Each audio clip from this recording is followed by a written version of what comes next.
una verdad. Donde el hombre no puede, donde el hombre está limitado, donde el hombre no tiene otra opción, tú sí puedes, Padre. Tú abres caminos, tú remueves obstáculos, tú nos ayudas a sobrepasar la dificultad, porque tú eres el Todopoderoso, Dios mío. Sin ti somos nada, pero contigo nada es imposible. Y estamos aquí una vez más, Padre, para reclamar lo que tú nos has prometido, para pedirte, Padre, esa comunión, para pedir tu bendición, para pedir, Padre, que tu Espíritu Santo nos ilumine una vez más y nos enseñe el camino que tú ya has establecido. Gracias, Padre, por este tiempo y gracias por las misericordias de esta semana, Padre. Pero estamos enfrentando una batalla diaria, una batalla con el enemigo, el cual quiere decirle al mundo que tú no existes, pero tu iglesia sigue firme y adelante declarando que Cristo vive. Y aquí estamos, Padre, para demostrarle al mundo que sí, Dios existe, que sí, su Hijo vino, que sí hay salvación a través de la sangre de Cristo. Y queremos declarar en esta mañana, Padre, que tú eres nuestro Dios, nuestro Señor, nuestro Redentor. A ti sea la honra, a ti sea la gloria por los siglos de los siglos, Padre. Y anhelamos y miramos hacia ese futuro precioso y perfecto que tú tienes preparado, cuando un día tú vas a llamar a tu pueblo y traerlo a ese reino celestial. Pero hasta ese día, aquí estamos, Padre, para servirte y para llevar a cabo la obra a la cual tú nos has llamado. Gracias, Padre. Gracias por tu amor. Ahora pedimos una vez más que nos perdones por nuestras faltas y pecados. Y, Padre, que nos limpies de las impurezas y que ahora nos ayudes a entender para poder seguir adelante. Esto pedimos en ese precioso nombre de nuestro Señor y Salvador Jesucristo. Y el pueblo de Dios dice: amén, amén. Pueden tomar asiento.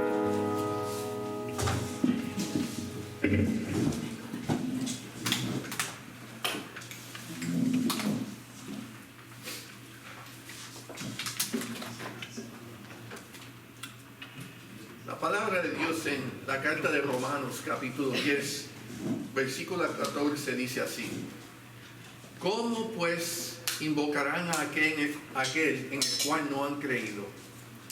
¿Y cómo creerán en aquel de quien no han oído? ¿Y cómo oirán sin haber quien les predique?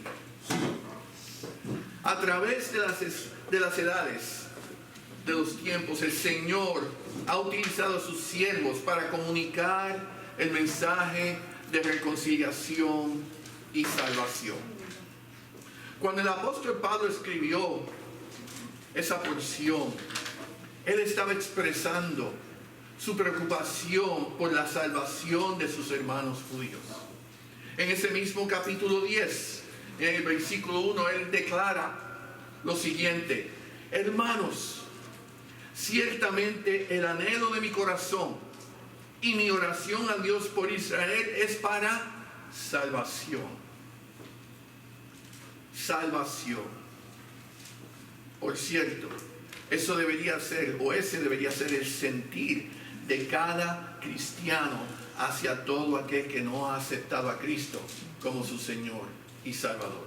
Deberíamos decir exactamente lo mismo: es el anhelo de mi corazón y mi oración al Señor para la salvación de todo aquel que no lo ha aceptado. Para eso hemos sido llamados.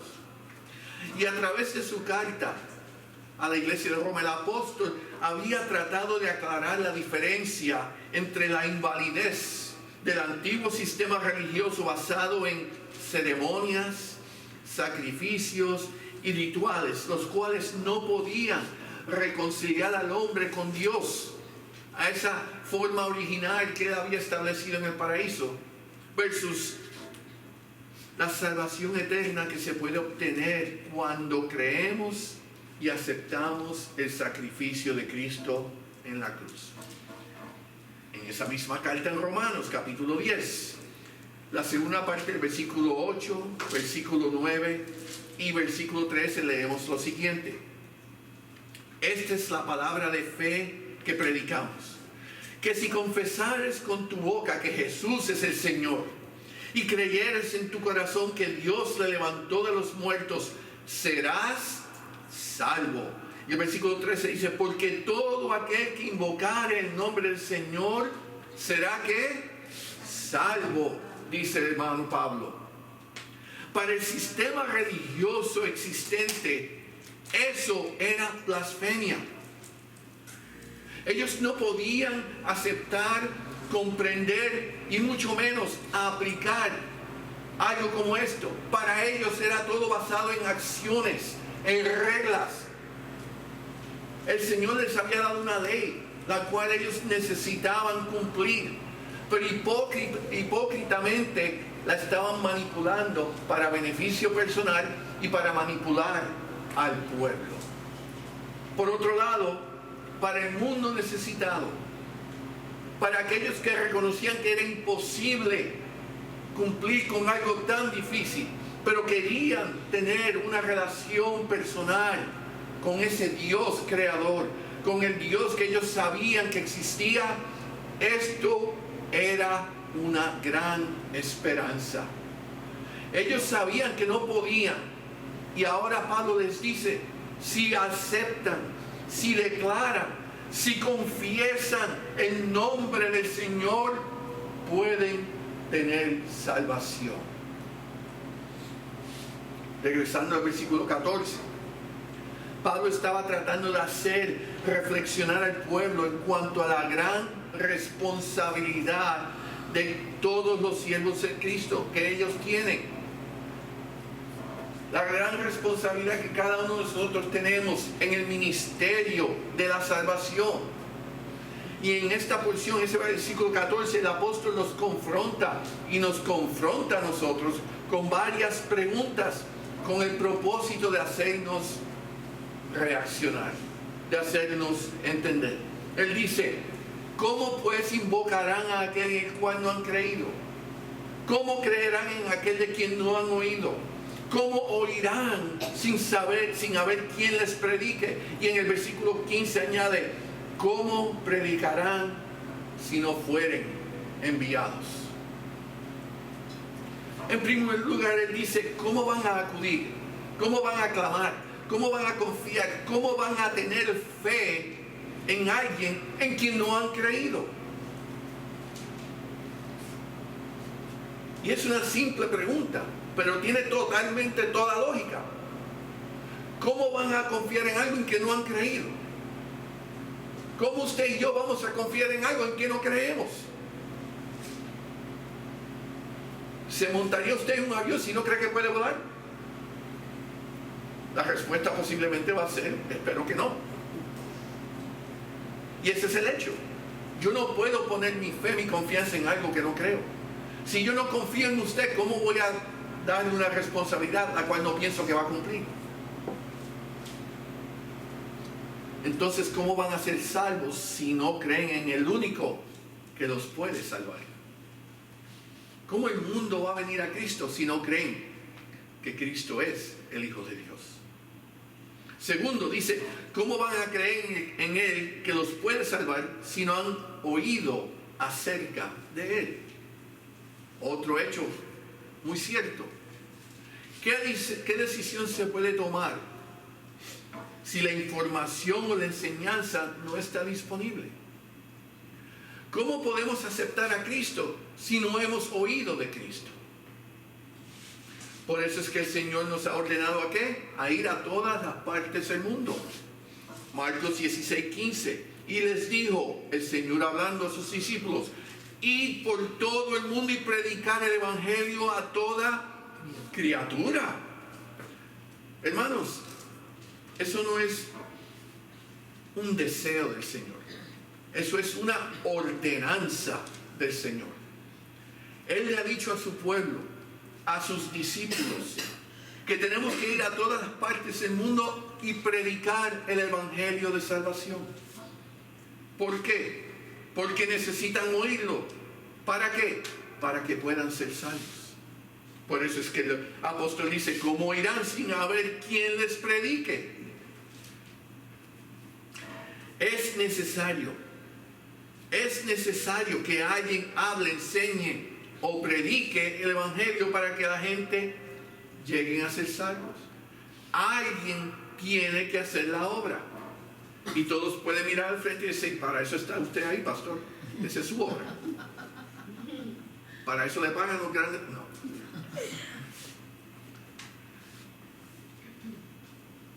La ordenanza no fue para pastores. La ordenanza no fue para los ancianos. La ordenanza no fue para los líderes religiosos, los maestros. La ordenanza fue para la iglesia y a todas las partes del mundo. Obviamente todos hemos sido llamados en diferentes formas, pero su vecindario, la escuela, su familia, su trabajo, hermanos, ese es su ministerio. Y usted y yo hemos sido llamados a predicar el evangelio de Cristo donde quiera que nos encontremos, con quien nos encontremos, en la situación donde nos encontremos. Por último, Pablo alude al hecho de que es necesario preparar para entonces enviar mensajeros del evangelio a todos los lugares para que puedan predicar la palabra a aquellos que la necesitan, para que la puedan oír y entonces tengan la oportunidad de tomar la decisión de ser salvos. Y tenemos que entender aquí lo que se está enseñando. Pablo no dice que prediquen porque van a ser salvos, pero tenemos que predicar para que puedan ser salvos. La decisión queda en la persona, obviamente. Pero si no tienen esa oportunidad, entonces ¿a quién le van a reclamar? Aunque el Señor sabe, y Él es justo, lo que cada cual sabe o deja de saber. Y la decisión de juicio es de Él, no nuestra. Pero eso no quita nuestra responsabilidad, la cual Pablo está tratando de hacerlos ver. Dice el versículo 17 del capítulo 10 de Romanos. Así que la fe es por ¿qué? El oír. Y el oír por la palabra de Dios. ¿Cuántos de aquí vinieron a ser cristianos, aceptaron a Cristo sin saber lo que la palabra de Dios decía? Nadie. A menos que el Señor lo iluminara de una forma divina, lo cual es posible por el Señor. Pero pienso que cada uno de nosotros, alguien le habló, alguien le predicó, alguien le presentó la esperanza de salvación que se encuentra en la palabra de Dios, para entonces poder tomar una decisión de aceptarla o negarla. Y gracias al Señor, todos aquí la hemos aceptado. Pero hay un mundo fuera de estas paredes que no la ha aceptado. Y están aceptando todo tipo de falsedad, guiados por Satanás. Es interesante notar cómo el apóstol en esta pequeña porción de su carta trata de hacer entender a la iglesia que es necesario. Fíjense, él está hablándole a la iglesia, dejándole saber que es necesario para todos sus siervos el comprometerse a proclamar el evangelio de salvación a toda alma perdida. Es nuestra responsabilidad, en conjunto o individual. Incluso pienso que es aún más interesante notar cómo el Espíritu Santo, y debemos admirar esto, hermanos, no solamente los autores de la Biblia, hombres y mujeres escogidos con este propósito, pero cómo el Espíritu Santo ilumina y nos da las palabras necesarias para poder llevar a cabo esta obra, esta gran responsabilidad. En el caso de Pablo, él lo ilumina para que a través de esta misma carta de Romanos, él básicamente nos provea los detalles y la enseñanza que podemos utilizar cuando hablamos con los que necesitan oír con la esperanza de ellos poder ser guiados a venir a ser salvos.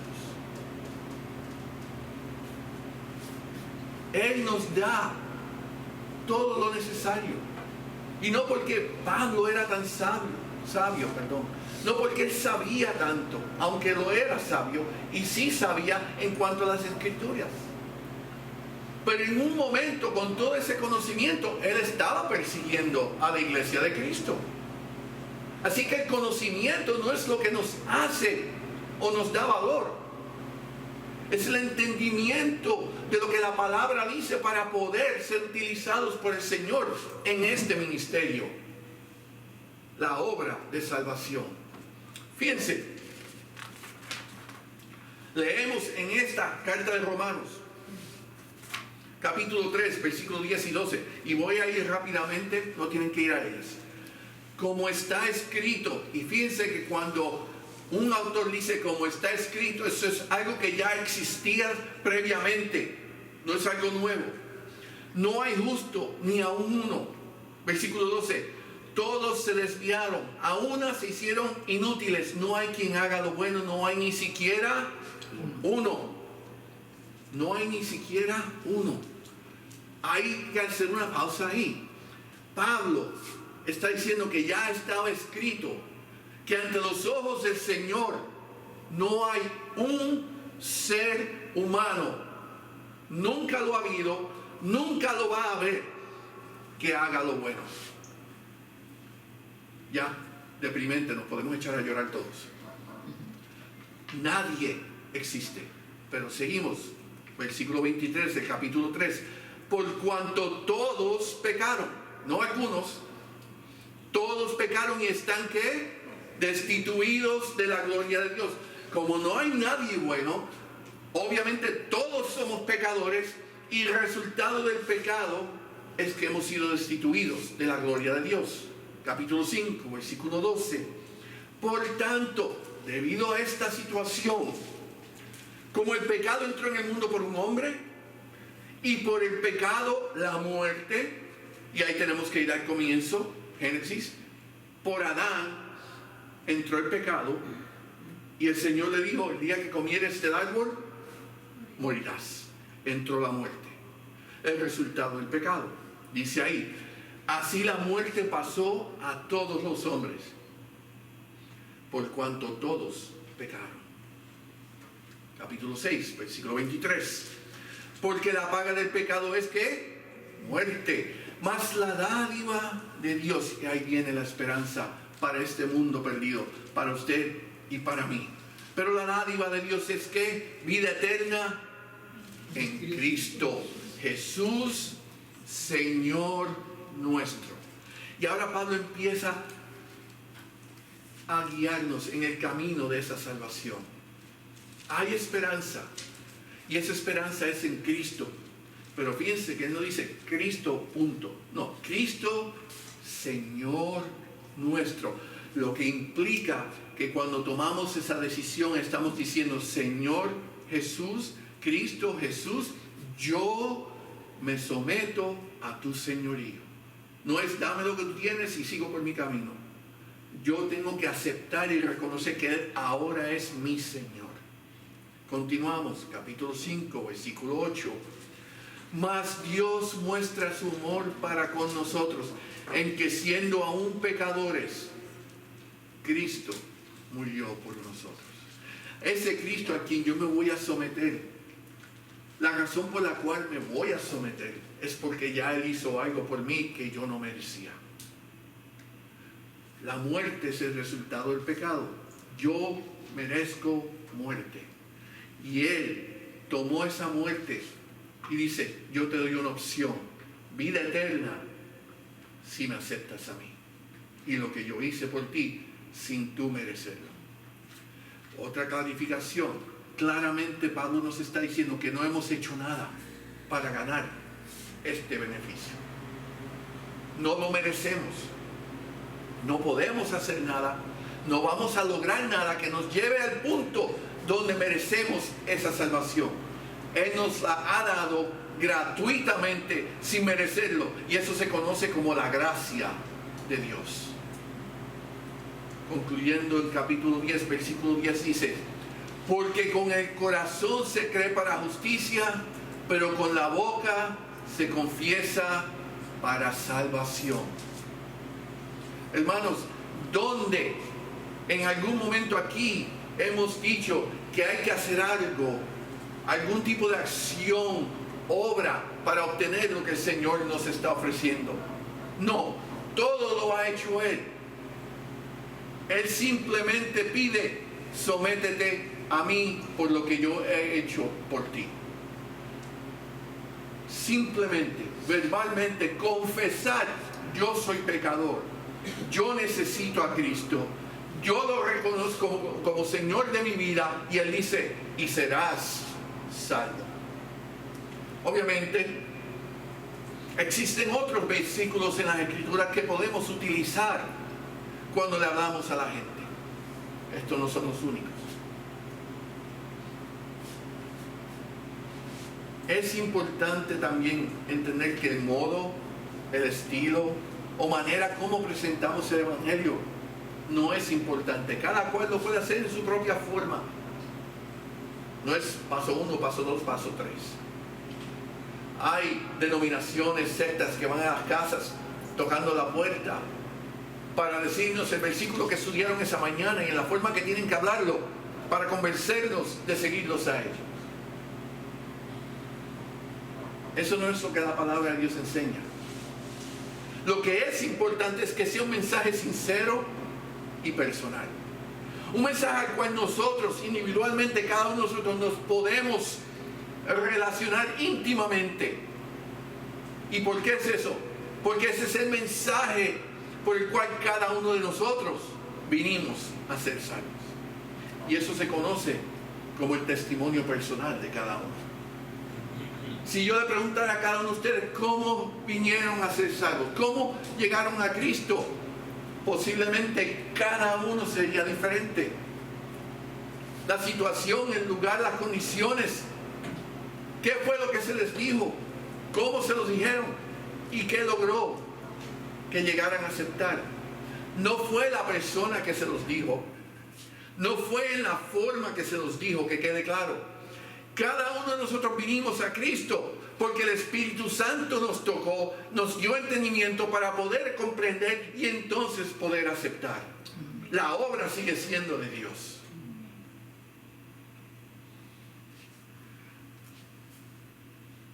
Esto es algo que posiblemente todos sabemos. Esto es lo que conocemos como el plan de salvación. Pero eso que hemos ido y hemos explicado tan sencillamente, se hace tan difícil de compartir. Sea el temor, sea que no nos sentimos adecuados para hacerlo. Si miramos a través de las Escrituras, esto no fue algo nuevo que se estableció en el Nuevo Testamento o que surgió después o durante el ministerio de Cristo. Esto no es algo que Pablo se inventó, que el Señor solamente le dio a Pablo para que nos diera a nosotros. Quiero llevar su atención al hecho de que la necesidad de salvación no comenzó con Cristo. La necesidad de salvación ha existido desde el momento que Adán pecó. En ese momento nosotros fuimos separados. Ya no teníamos la reunión, la comunión, la relación personal con Dios como Él había establecido. Se había quebrantado. Y hacía falta algo que nos regresara a Él. Al estudiar la palabra de Dios sabemos que en el Antiguo Testamento estaba lo que conocemos como la ley de Moisés. El proceso que el Señor utilizó no para reconciliarnos, pero para demostrarnos cuán pecadores éramos y seguimos siendo. Comenzando con su pueblo y continuando con toda la humanidad. El mundo necesita regresar a Cristo.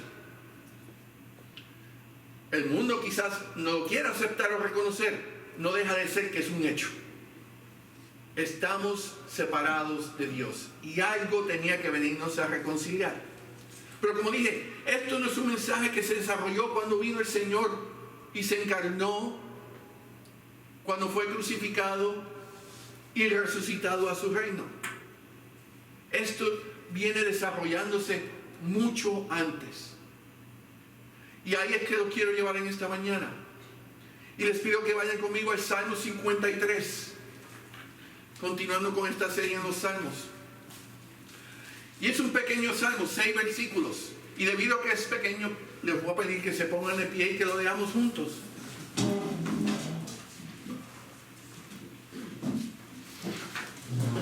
Al menos yo lo leo y me pueden seguir.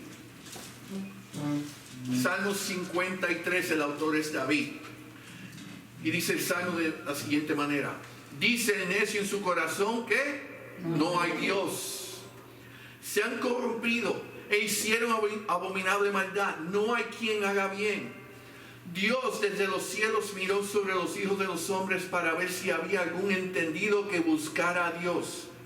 Cada uno se había vuelto atrás. Todos se habían corrompido. No hay quien haga lo bueno. No hay que ni aún uno. No tienen conocimiento. Todos los que hacen iniquidad, que devoran a mi pueblo como si comiesen pan, y a Dios no invocan.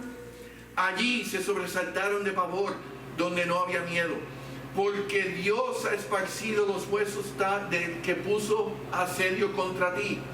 Los avergonzaste porque Dios los desechó. Oh, si saliera de Sión la salvación de Israel. Cuando Dios hiciere volver de la cautividad a su pueblo, se gozará Jacob y se alegrará Israel. Bendita sea su palabra. Pueden tomar asiento. En este pequeño salmo, David nos provee con un breve análisis de la condición rebelde y pecaminosa de la sociedad que rodeaba al pueblo de Israel en esa época. Vale la pena señalar que este salmo es muy similar al Salmo 14 en su contexto.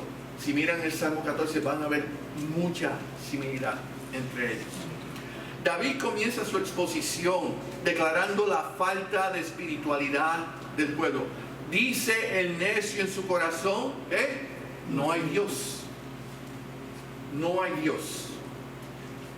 Básicamente la actitud de la sociedad era que para ellos Dios no existía y por tanto podían hacer lo que les daba la gana porque Él no existía tanto en un sentido práctico como teórico.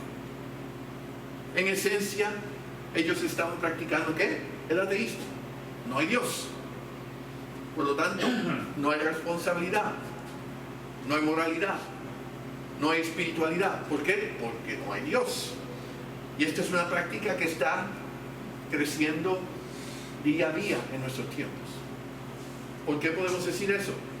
Porque las estadísticas enseñan que la asistencia a las iglesias en general ha decaído. Porque los jóvenes se están alejando. Porque el compromiso dentro de lo que es la obra ha decaído. Porque los números de aquellos que se identifican como no creyentes en nada ha crecido. Estamos viendo un cambio en nuestra sociedad en aquello que es opuesto a Cristo. Y es algo desafortunado. Al observar la actitud en la mente de David de aquellos que negaban la existencia de Dios, él llega a la conclusión de que eran unos necios. ¿Cómo es posible que no puedan creer en Dios? Y él no está hablando de su pueblo. Él está hablando de aquellos a su alrededor, de las naciones paganas, de todos aquellos que no eran conocidos como dentro de la ley mosaica, de lo que es el sistema mosaico, el judaísmo como tal. Él está juzgando a todos aquellos a su alrededor. Y dice, ¿cómo es posible que no puedan creer a Dios? Porque en su mente, en su entendimiento, David dice, la evidencia es más que sobreabundante. No solamente debido a la creación, pero en la lógica. No comprendo cómo es posible que puedan pensar que no hay un Dios. Y eso es lo que declara en el Salmo 19, si pueden ir conmigo brevemente.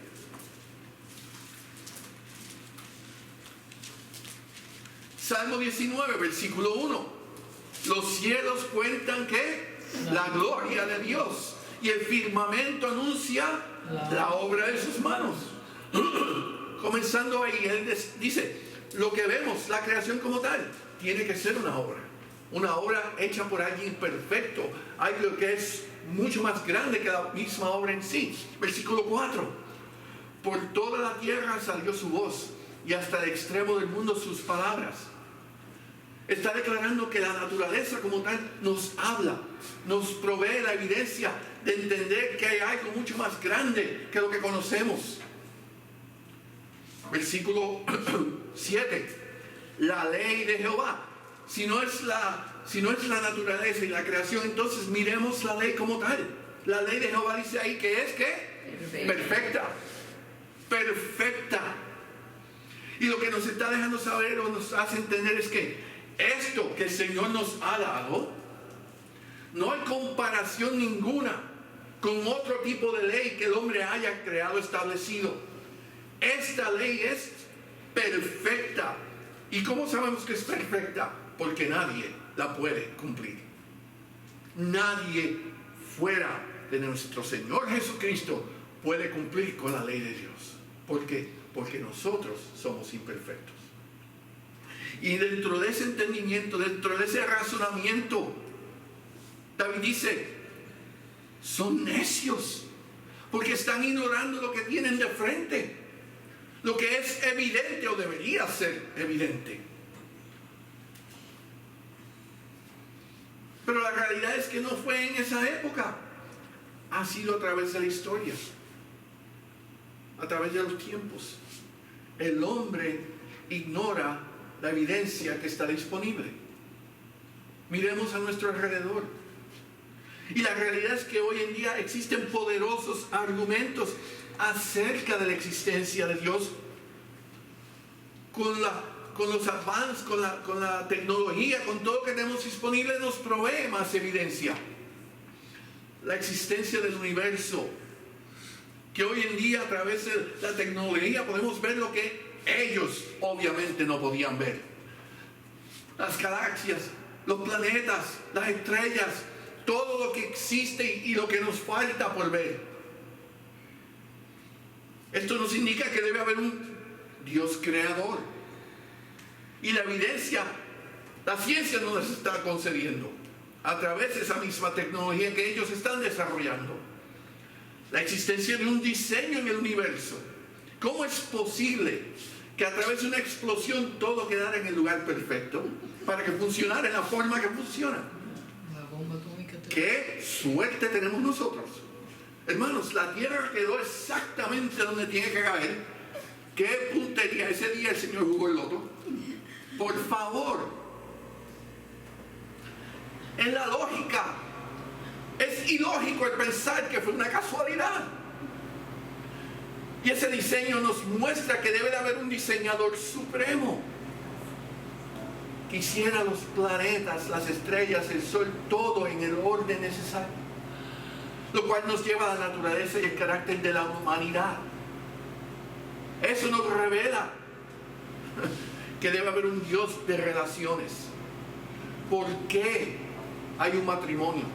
¿Por qué hay comunidad? ¿Por qué nos reunimos en la forma que lo hacemos? Porque el Señor estableció un sistema donde nos necesitamos los unos a los otros para poder tener esa comunión, esa unidad, todo basado en Él.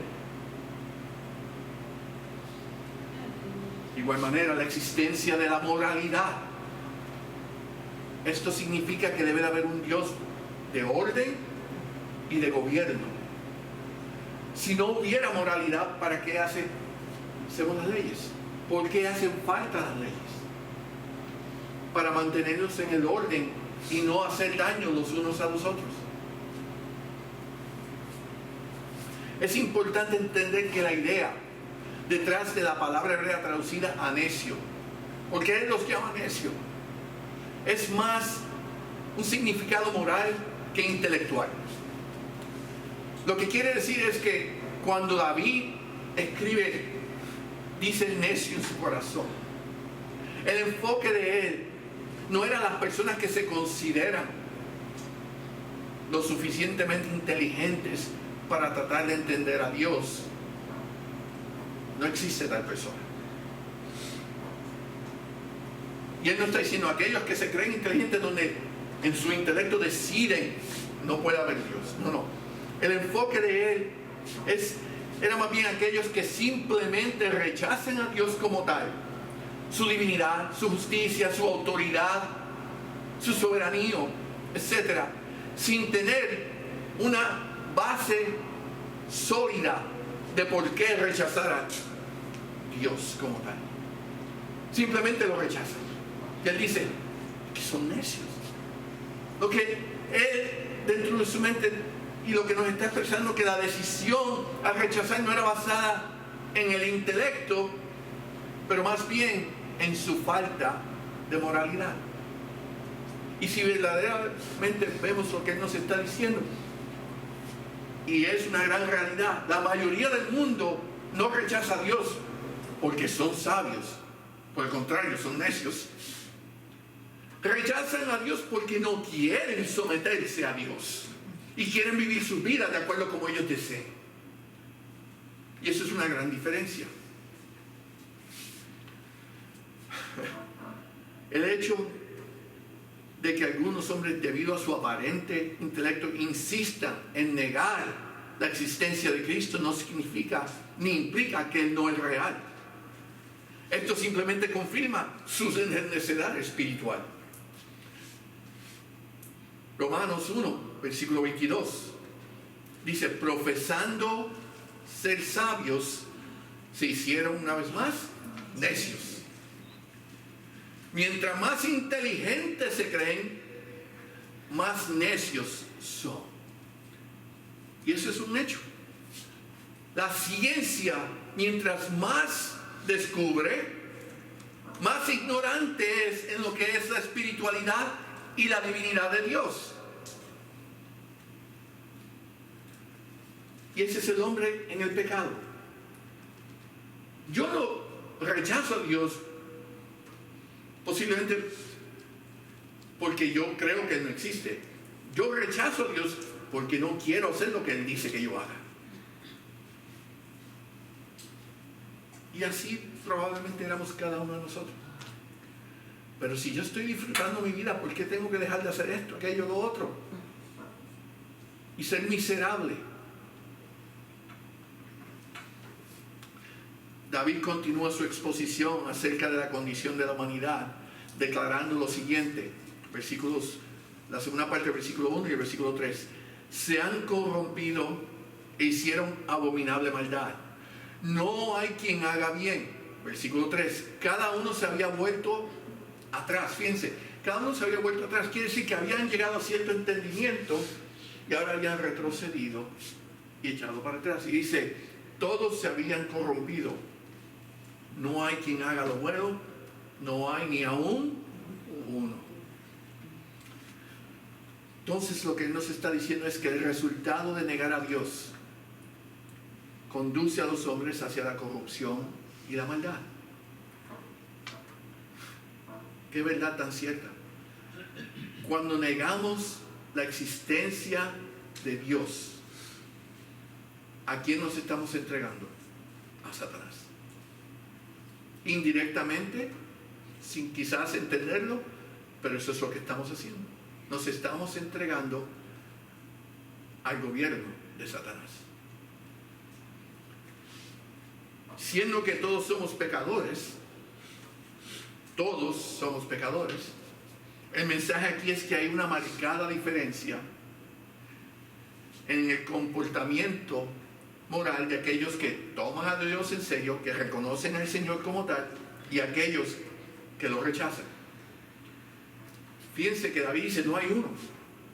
Pablo dice, no hay nadie. Todos somos pecadores. Entonces, esa es la diferencia. Que aunque siendo pecador, ahora yo me someto al gobierno del Señor. Y como tal, reconozco que soy pecador, Me arrepiento de ser pecador y trato ahora de agradecer a mi Dios en lo que Él pide que yo haga. Mientras que el que rechaza a Dios no le importa, no le interesa, no quiere hacer y rechaza todo aquello que lo dirige a esa vida eterna, a esa salvación. Romanos 3, 10 y 12, como leímos, como está escrito, no hay justo ni aun uno, todos se desviaron, aún se hicieron inútiles. Y fíjense cómo los hombres hablan en forma que nos deja ver diferente visión. Este es necio, y como necio, Pablo dice, son inútiles. ¿Inútiles en qué sentido? No podemos servirle al Señor en lo que Él no pudiera usar. No podemos ser para el beneficio de otros. No podemos ser partícipes del plan que Él ha establecido. ¿Por qué? Porque somos necios. Lo hemos rechazado, lo hemos ignorado. No hay quien haga lo bueno, no hay ni siquiera uno.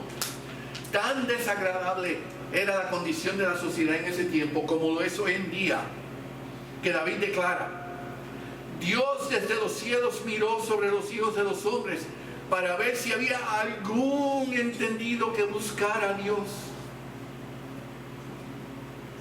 Y lo que está presentando es, si pudiéramos visualizar al Señor en su trono, mirando a la creación y buscando a uno que demostrara el entendimiento y el deseo de buscarlo a Él, para ver si había algún entendido que buscara a Dios.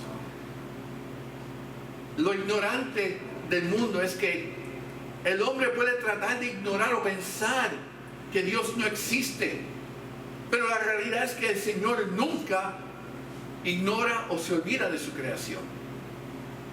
Por eso es que dice que Él nos dio la oportunidad de salvación, aun cuando no la merecíamos. Él nos abrió la puerta sin nosotros merecerlo. La necedad del hombre corrupto está en que su deseo, como dije anteriormente, es que Dios los deje solos para poder vivir sus vidas como ellos desean. Si yo no creo en Dios, entonces voy a hacer lo que yo quiera. No me moleste, déjame ver, déjame hacer. Total, es mi vida. Es mi vida. Piensan que si no reconocen al Señor,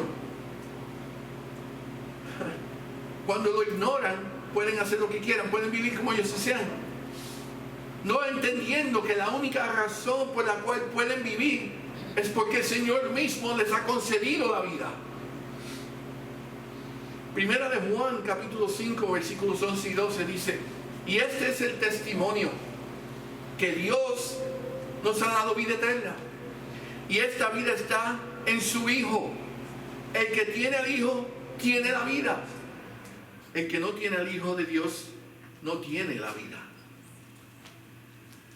La necedad del hombre: es mi vida. No, no la es. Dios te la ha concedido y usted la está desperdiciando. Nadie tiene vida por sus propios esfuerzos o capacidad. Toda la humanidad depende y necesita a Cristo, quieran reconocerlo o no. Sin Cristo no hay vida. Él es el dador de vida. La arrogancia del hombre es decir: yo no necesito a Cristo, cuando sin Cristo no tendrían esa vida que disfrutan o supuestamente están disfrutando. El término necio se aplica más y más a la actitud del hombre.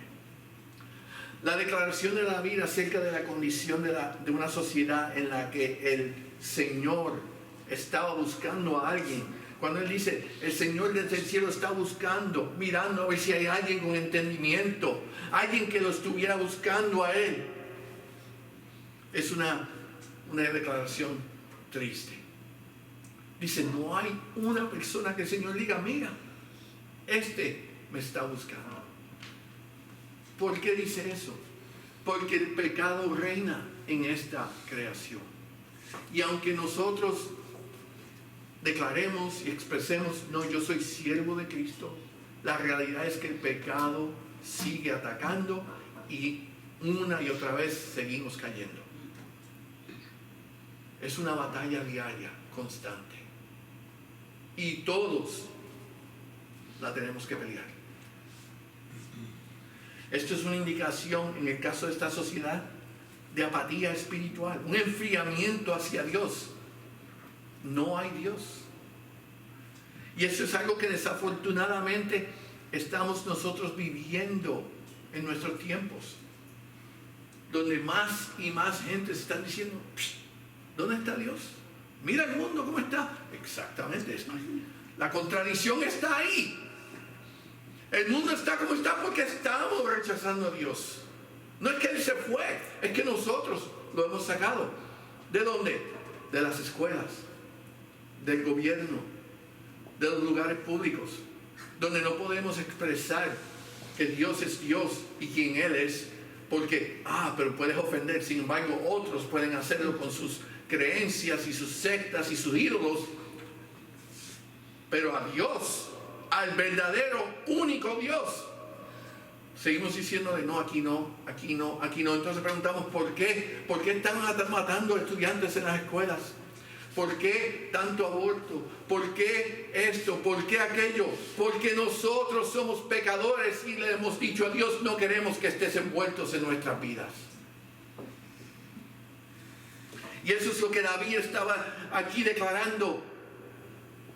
Dice el necio en su corazón, no intelecto, en su corazón, en su sentir más profundo, en sus deseos carnales, en su persona, no hay Dios. No quiero seguir a Dios, no quiero obedecer a Dios, no quiero someterme a Dios. Por lo tanto, usted es un necio en los ojos de Dios. Y eso es lo que David está tratando de hacernos ver aquí. Y estaba tratando de hacer ver a su pueblo. Mire lo que está alrededor de nosotros. Hermanos, mire lo que está fuera de estas paredes. La necedad espiritual. Y reaccionemos a lo que está sucediendo.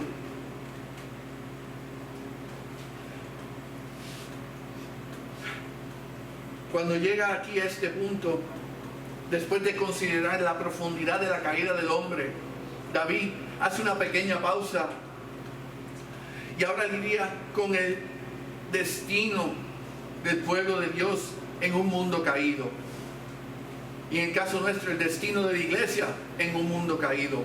Versículo 4 dice, ¿no tienen conocimiento todos que hacen iniquidad, que devoran a mi pueblo como si comiesen pan y a Dios no invocan? Y hace la pregunta en referencia a aquellos que están a su alrededor, los enemigos, y lo que están haciendo el pueblo. Y parece ser que al escribir este salmo, el pueblo de Israel estaba pasando dificultad con sus enemigos. Y David pregunta si ellos habían sido abandonados y entregados por Dios hacia los que hacen la iniquidad, a los corruptos del mundo.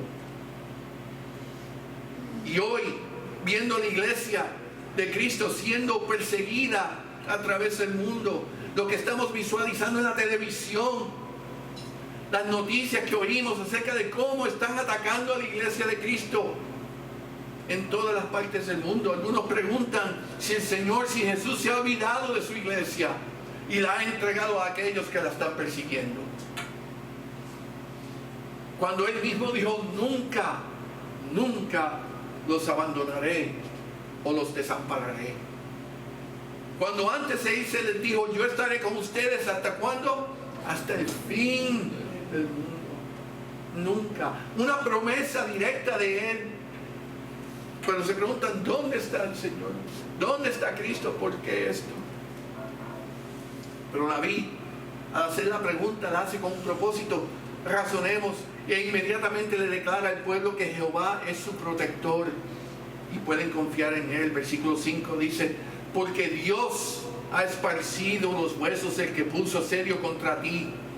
Los avergonzaste porque Dios, ¿qué? Los desechó. Sí, hay dificultad, pero Dios está en control.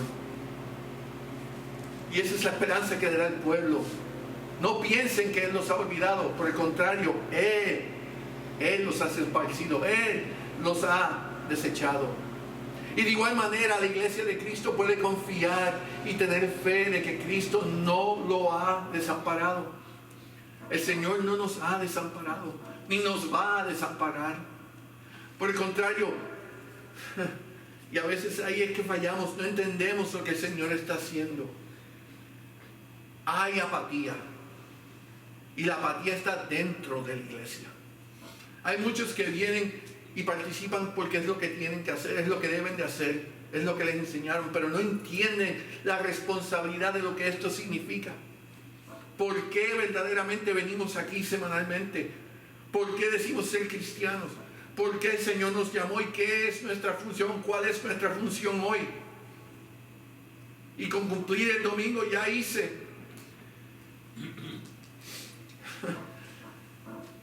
Pero lo que el Señor está haciendo, lo que Él está haciendo a nivel mundial, Él está purificando y preparando la iglesia para la gran reunión que se va a llevar a cabo en el reino celestial, cuando las bodas de Cordero se lleven a cabo. Cuando Él llame a su iglesia y las levante y nos lleve a su presencia, Él no quiere algo manchado, Él no quiere algo impuro, Él no quiere algo que esté semifrío o tibio.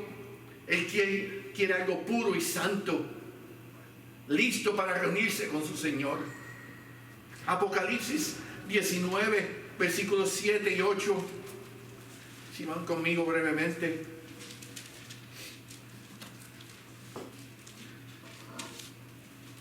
Dice ahí claramente, y fíjense cómo comienza. La primera palabra dice es, gocémonos. Y continúa diciendo, y alegrémonos. Ahí lo que está indicando es que lo que se va a llevar a cabo es algo jovial, de gozo, de alegría. Una fiesta, por decir. Y continúa diciendo, y démosle ¿qué? Gloria, porque han llegado las bodas del Cordero y su esposa se ha preparado. ¿Cómo se ha preparado la iglesia? Si nos dejan a nosotros prepararnos a nosotros mismos, vamos a fracasar. Vamos a fracasar porque somos imperfectos. Él nos tiene que preparar. Él nos tiene que purificar. Dice el versículo 8, y a ella se le ha concedido que se vista de ¿qué? Lino fino, limpio y resplandeciente, porque el lino fino es las acciones justas de los santos. El Señor tiene un plan para su iglesia.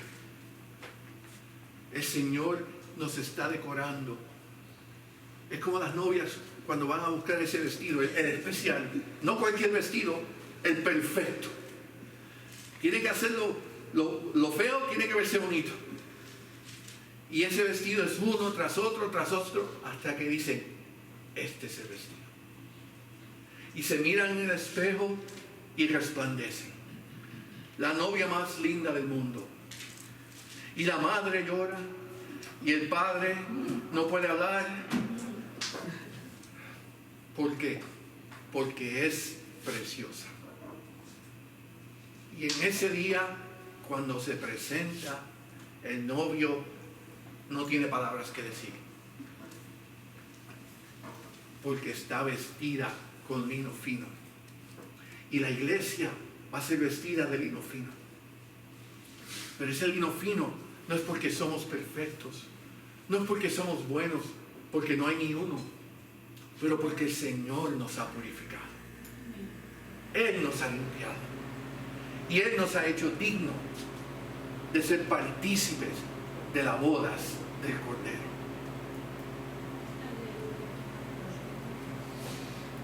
David concluye con una proyección futura hacia el Mesías cuando declara en el último versículo 6, oh, si saliera de Sion la salvación de Israel, cuando Dios hiciera volver de la cautividad a su pueblo, ¿qué dice ahí? Se gozará Jacob y se alegrará Israel. Una vez más, si nos ponemos en la mentalidad de lo que el Señor está preparando, gocémonos y alegrémonos. Estamos siendo purificados, preparados para ese evento final. David anticipa la liberación venidera, no una liberación temporal de un imperio, pero una liberación permanente y eterna en Cristo, en el Mesías, y llama al pueblo de Dios a tener gozo en consideración a eso que se va a llevar a cabo. Pero no es solo el pueblo de Israel, es el mundo, todo aquel que acepte a Cristo como su Señor y Salvador. Y en Romanos 11, volviendo a la carta de Romanos, versículos 25 al 27, leemos: porque no quiero, el apóstol Pablo hablando, hermanos, que ignoréis este misterio, para que no seáis arrogantes en cuanto a vosotros mismos, hablando del pueblo, diciendo, no piensen que ustedes son especiales, los judíos, no piensen que ustedes son los únicos. Este misterio, y dice, que ha acontecido a Israel endurecimiento en parte, y es verdad, el pueblo, como podemos leer, se ha endurecido, pero va a llegar el día, hasta que haya entrado la plenitud de ¿quién? Los gentiles. Y ahí entramos nosotros. Y ahora venimos a ser parte de ese cuerpo que el Señor llama la iglesia. Y dice el versículo 26, y luego todo Israel será salvo como está escrito. Vendrá de Sión el libertador, y hace referencia al salmo que acabamos de leer, que apartará de Jacob la impiedad, y este será mi pacto con ellos, cuando que yo quite sus pecados. Es el Señor, es Cristo. Él es el que nos limpia de nuestros pecados. Por eso es que desde mucho antes del nacimiento del Mesías, ya David estaba proclamando y declarando que Israel, al igual que el resto del mundo, se encontraba bajo el yugo del príncipe de este mundo, Satanás, y bajo el control del pecado, la rebeldía y la maldad que existe en cada uno de nosotros. Dice el necio en su corazón, no hay Dios. Y la realidad es que la mayoría no lo quiere reconocer o aceptar. No quiere decir yo soy pecador, yo merezco juicio. No, la gente no va diciendo por ahí yo merezco ser juzgado, porque yo soy malo. Yo merezco sentencia de muerte porque yo soy perverso. No he oído a uno todavía.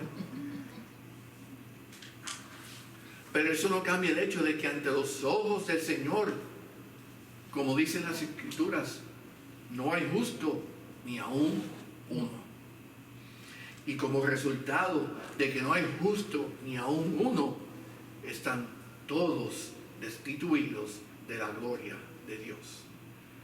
Lo dijo David, lo dijo Pablo y lo decimos hoy. No hay justo ni aún uno. Eso es lo que la palabra de Dios enseña. Pero a pesar de esa condición, siempre ha existido una esperanza. Y esta se hizo una realidad con el nacimiento del Mesías. La promesa de salvación vino en ese nacimiento. Y en Cristo se puede obtener la libertad del pecado. Podemos eventualmente ser libres de eso que nos tenía atado y tener certeza de una vida eterna con Él al reconocerlo como el Rey y Señor de nuestras vidas. Y por eso es que Él dice, porque con el corazón se cree para justicia, pero con la boca se confiesa para salvación. Y el pueblo de Dios dijo, amén. Honra y gloria a ti, Padre. Aleluya. Solamente podemos decir gracias, Padre, porque claramente nosotros no merecemos nada. Somos pecadores.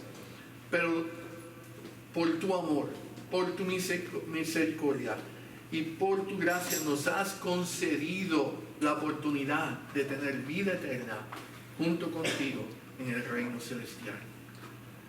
Gracias, Padre, por ese amor. Gracias por ser tan paciente.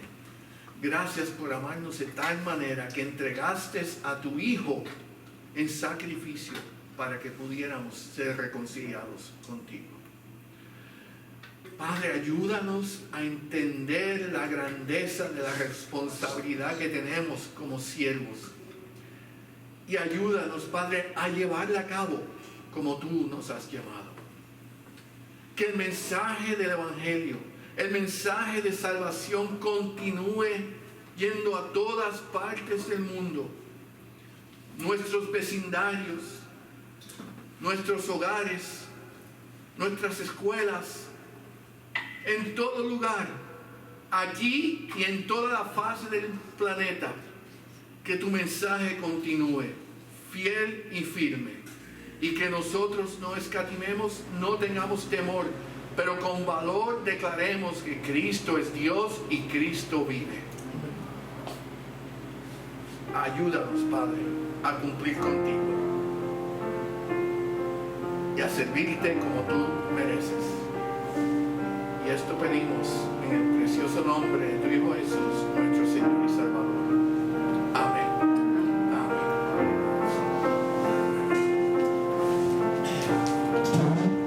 Cristo vive. Y declarémoslo con fe, con valor, firmemente, todos juntos.